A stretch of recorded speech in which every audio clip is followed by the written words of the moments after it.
Salepera ali bamene muri mukasamba rubasi thupi kuyabwa kaya munchafu kuyabwa kaya chana kuyabwa ari mubwere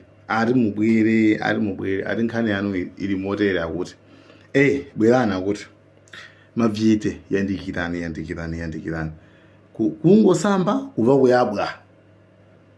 kuyabwa balalokuralapa Kanileko anthu amene amati akasamba akamaliza kusamba kuchako thupi lonse kuyabwa foti anthu zimachitikire kuyabwa from head to toe makutu akuyabwa china chilichonse chikuyabwa just because kuti wasamba munthuso umamba panga avoid madzi umapanga avoid kusamba foti umadziwa kuti ndikangoti ndalowa kubafa kuchako nkutuluka paliponse pakhulika so anthu zimachitikira nanenso zinkandichitikira komano ndinazindikira ndenanunso mubwere mukhale agulu ozindikira now mundiyitanire anthu aja ndiafotokozere panganiso ni share kwa anzanu apo pakhala tinthu amachero zoti share pangani share anzanu aonere nawo cause vuto ili it affects a lot of people, right? Now ndinena kuti ndi zinthu zokuti anthu amamba kuganiza kodi ndi madzi ndi sopo amene ndikusambirawo ndi mafuta amene ndikudzola kapena ndi chani. Let me just say in summary ndizosezo plus your behaviors mukamakasamba, right? Anthu madzi makhala zinthu zosiyana ndi madzi akuota body omwe makhala zinthu zosiyana amachira mu chemicals zimene mucha kuti madzi aja akhale ngati kuti ali clean asungike mukakhala zoti mutenga madzi apanjigo madzi a muchitsime madzi akutiko makhala zinthu zosiyana so kwa anthu ena those things makemiko aja kapena the natural things zimene zili madzi muja it can irritate your skin chimapanga irritate skin yanu moyamba kuti kanda fwaye chimachitika pokha mukakhala zoti mwasambira madzi aje. Now my solution amadzi ngati mmayabwidwa pafupi yeserani kutenga madzi aja muawilitse after kuawilitsa let it cool down, right? Osasamba madzi otentha ngati mmayabwidwa pafupi at least don't samba madzi otentha aliyese asamasambe madzi otentha ocha kutentha pale kutentha koti nkopitilira koti mukasosola nkhuku zimene zijazo ayi kwa munthu oti amayabwidwa ndi munthu wina aliyese because if you can imagine skin yanu it has to be moisturized chimene madzi ocha aja uchita auchosapo moisture ijayo pa skin yanu and it makes it very dry, right? So munthu osamba madzi otentha okuti mwina basi wika mochala it's okay ali bwinobwino right? Komano ocha mwapita kutali bwererani nkoni so let it sit down, let it cool and then kasambireni madzi ajawo kokasamba kujaso izi zomatengera mwala nkuyamba kuzikhula kuzinyula pathupi anthu amona ngati akuchotsapo litsiro koma pali zinaso zimene mukuchotsa pa khungu lanu right?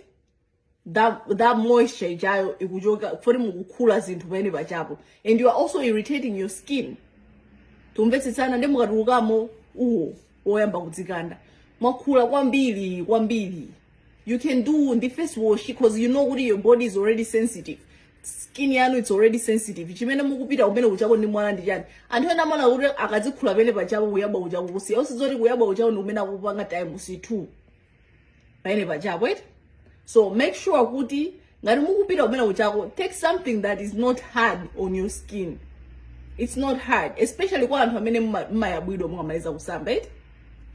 Chinthu number 3 osamasambira sopo wambiri kupita kubafa ngokhala ku 7 hours muli kupaka sopo kupakula sopo kupaka sopo kupakula sopo ndi kupakula sopo pena kudzithira madzi sopo wachulukitsa ndi zina zachulukitsa sopo kamodzi nkokwanira osamasambira sopo wambiri because what that soap is doing to you too it's removing moisture ujayo moisture akuchotsapo moisture akupita sopo kafolo mpakana madzi ake achiwo and make sure kuti mukapanga sopo kudzitsukusula kudzitani everything sopo yonse achoke pathupi lanu right? Chinthu number 4 kudziumitsa madziumitsa bwa pala anthu ena oti amakhala ngati ali pa nkhondo ndi bathing towel dry, part dry, because thupi lanu it's already sensitive. Part dried, osati kujiro vanga zori mukhule so makhulika kale, it's already sensitive to it. So that's reason number 4. Reason number 5, mafuta odzola. Now kwa anthu amene muli ndi thupi loti mumayabwidwa kwambiri after kusamba, it simply means kuti thupi lanu it's dry. It's dry. Most of the times it's dry. Palima moisturizer oti muthugula. Mafuta amene ali onse amene amanda kuti it enhances moisture pa thupi lanu, buy that one because it will help you. Zimathandiza it. Mutawerenga pali anthu azivuzora ndi mafuta anji. Pali mafuta osiyana even anchina Vaseline komba amapanga enhance moisture muthupi la munthu. Anthu azira ukula kose ukudzola komba palibe chovuta, right? Vaseline amathandiza ndi zina zit. So anything that can enhance moisture pa thupi lanu gulani zikuthandizani it. Now ndifuna ndinene so abakuti pa distinction ya zinthu zina ndi zina. Most of the things I'm saying ndi za anthu oti sakudziwa kuti zinayambika bwanji zinthu because pali anthu ena oti ali ndi skin conditions, ali ndi zina macho oti eczema ndi zina. Sindikukamba za anthu amene ndikukamba za munthu wokuti on a normal day iwe khungula kole mango amba kuyabwa after kumaliza kusamba it. So I hope this video yakuthandizani. Ngati mufuna agere nanzanu swazamve nawo kapena apange ni tagi azamve nawo it. Kulibe nkhondo kubafa. Take it easy. Komaso wilitsani madzi anu aje because kuwilitsa madzi it helps kills my bacteria ambiri it.